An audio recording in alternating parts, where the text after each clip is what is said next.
Hi everyone, it's Sue with Ully Cat's Designs and Ully Cat's World blog, and I'm doing a card using some of the new Karen Burniston June 2025 release. I'm going to start off with showing you the card front, and for it I'm using the curved edges, the whirly wheel, and the fishing lure charms. So to start with, I made a template of how the whirly wheel goes.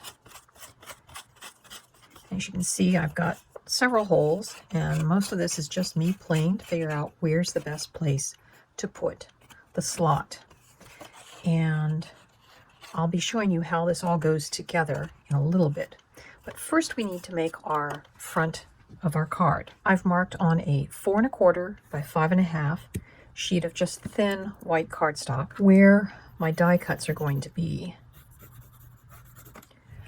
And first one, the slot where the arm goes in and out, will be 2 inches down and 2 inches from the left. And I need to know where that is because that's going to be the center of our ring for our water feature. I'm actually going to be starting with just a piece of this. It's actually a space paper set from Stampin' Up. I'm using it because I like the green lake.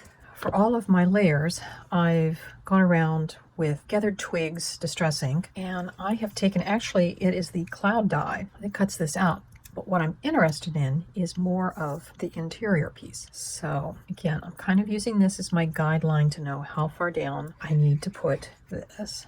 Basically just starting with that, and I have 3 layers go above the slot and 4 layers to go below. And this is basically going to be kind of creating, you know how when something falls in a lake or a pond you get the ripple effect? So that's kind of what this is going to be creating, because we're going to have a fishing lure that kind of goes up and down, kind of bobs in pond, and my goal here is I want to cover all of that white cardstock.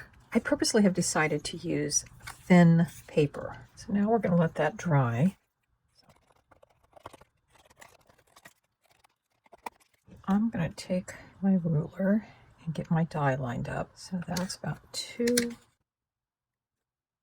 I'll take care of that. I want to make sure it's fairly straight across. So just taking off the die.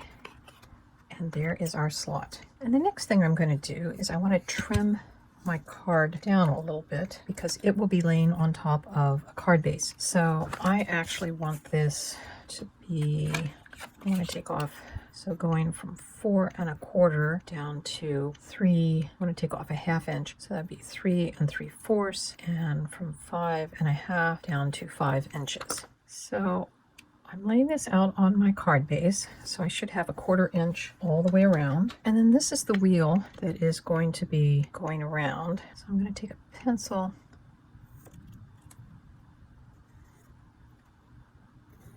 to slightly mark where it needs to be.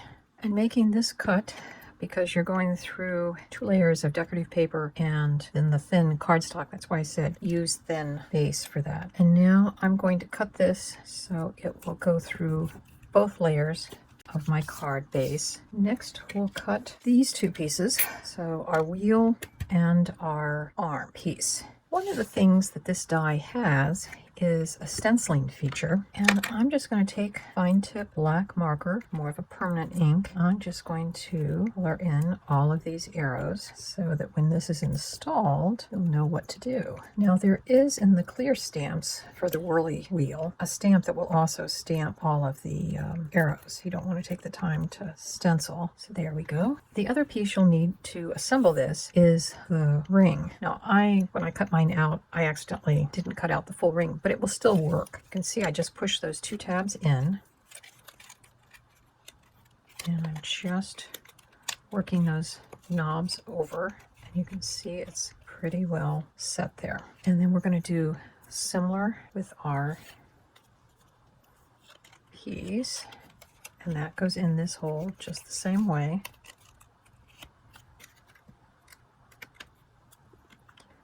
So these should be loose enough that you can spin them.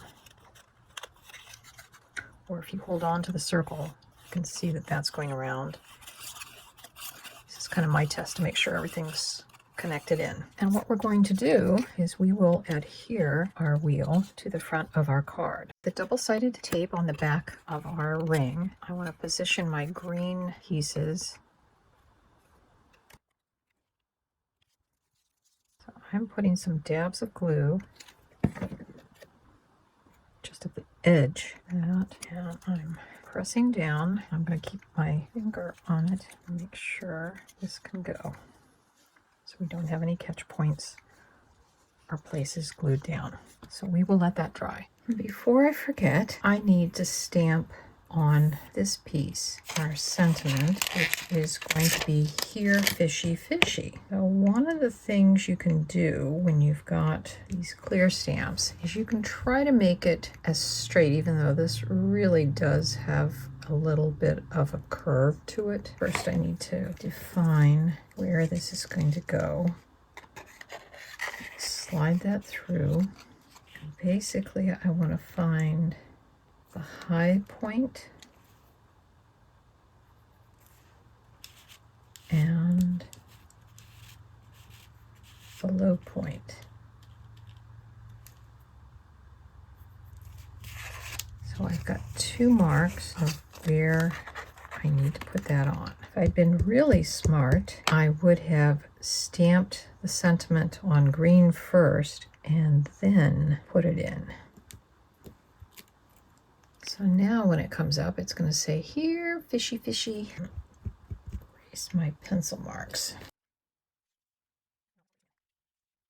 And here, fishy, fishy comes from the fishing stamps. And this is a previous release. I believe this was the January release. So I'm using some foam strips, and I'm going to put those on the back of my card. I do need to know where that wheel, actually, this would be an easier way to do it.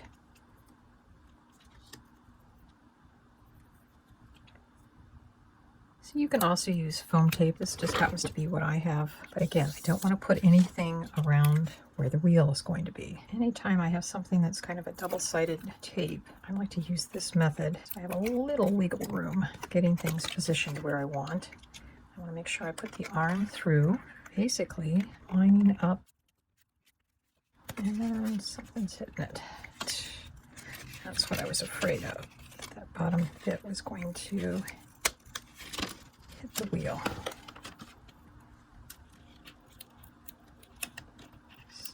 I'll just have to cut off.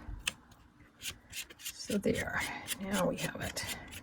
So from the fishing lures, I've put together 3 different lures, and I'm going to just see which kind of pops on our background.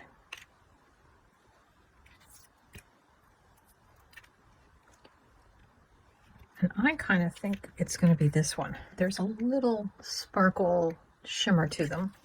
And I used my glitter brush markers to get that effect. There is a die in this set that cuts out the white circle, and there's a round stencil feature that you can stencil the black part, and then I just took a white gel pen to put the dot in. And I think my circle must have moved on this one that just made it have a little bit more comical eye. So I want to put this in the lowest position, and just going to put a mark where I think this should be. And we're going to take a piercing tool and pierce a hole in it. I'm going to take a mini brad. I'm going to put my brad through the fishing lure hole and poking it through, and then we'll spread the brad arms out. Now you want to make this loose enough so that the fish will swing. And then what I like to do on the back, I'm going to take a piece of clear tape and just tape down those arms. I've stamped on the front, every day is a good day when you're fishing. And of course we have our here, fishy, fishy on our arm. And inside, wishing you a happy Father's Day. There's our finished card. And I just put one of the extra lures on the back of the envelope to give it a little flavor. There is a Whirly Wheel Fishing Father's Day card. Hope you enjoyed it, got some inspiration, and we'll see you next time. Bye-bye.